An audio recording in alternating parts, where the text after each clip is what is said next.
Throughout this video, we want you to think about what remembrance means to you, and hopefully by the end of the video, you will have a different understanding of remembrance and why it's so important.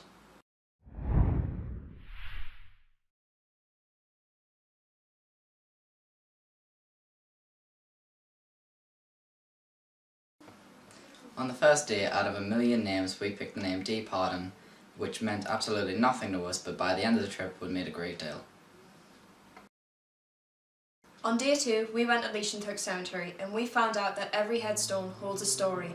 It's not just a name that's on the headstone, there's much more to that. Each name has a life, and each of those lives fought and died in the Great War. The only woman buried in Cemetery is named Nellie Spindler. She was a nurse in a nearby hospital, and she helped many men throughout the war. However, she was unfortunately killed by a shell explosion.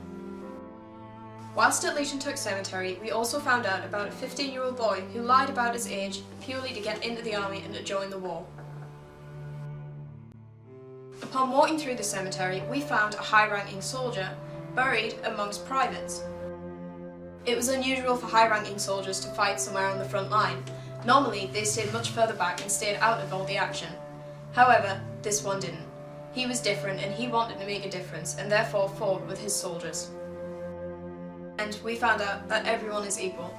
No matter what your religion, race, age, anything, everyone was equal. So in Cemetery, you can find Christians buried beside Jews, buried beside Germans, it doesn't matter. Everyone's equal and they all fought for the same cause and for their country. Finally, the last thing we'd done on that day was go to the last post ceremony, which paid respect to thousands of people who had unknown graves. The last post ceremony takes place in the Menin Gates every day, in Ypres. Also known as wipers by the soldiers during the time. On the third day, we visited Caterpillar Valley, a memorial which is to the New Zealand soldiers who fought and died in the war. It's important that this memorial exists, as a lot of people nowadays tend to think that it was just the French, the British and the Germans that fought in the war, when it really wasn't.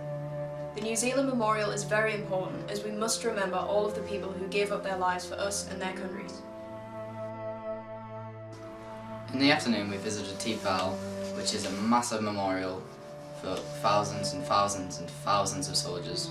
Me and Caelan researched our own family history and names. I found 2 whole slabs on Collinses and a whole slab on Callaghan's. Caelan found 1 Blackmore, so she could be closely related to him.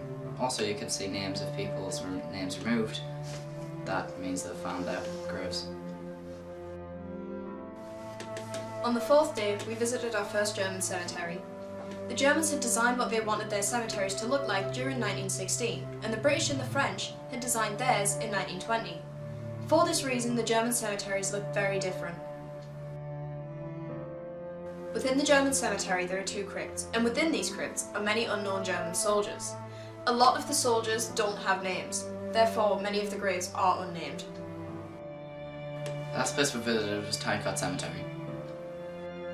It was here that we found our soldier David Pardon from Lawrence Street, Sunderland, who died on the 13th of October 1917. His death affected both his parents, his wife, his kids, his nephews, mothers-in-laws, fathers-in-laws, brothers, sisters, sister-in-laws, friends at work, colleagues, school friends, childhood best friends, and even neighbours, so an estimated was about 30 plus. And now you, and me, and us, are all affected by David Pardon, as we all now know him. And everyone else who has watched this video will be affected some way or another.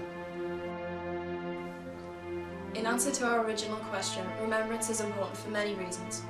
One of which is that it allows us to learn from the past mistakes and how we can make the world a better place.